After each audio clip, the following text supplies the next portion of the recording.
In today's video, I'll show you how to delete your Shopee account. But before that, don't forget to like and subscribe. So let's start by opening our Shopee app.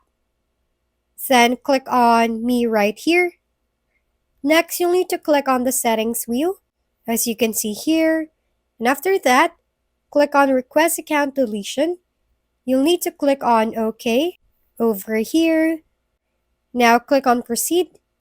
The next step is going to be for you to verify your mobile.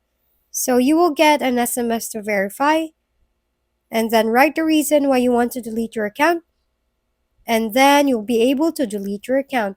It's not much harder than that. Basically, that's how you delete your Shopee account. And that's it for today's video. This has been your go-to channel for gaming content, Gaming Family.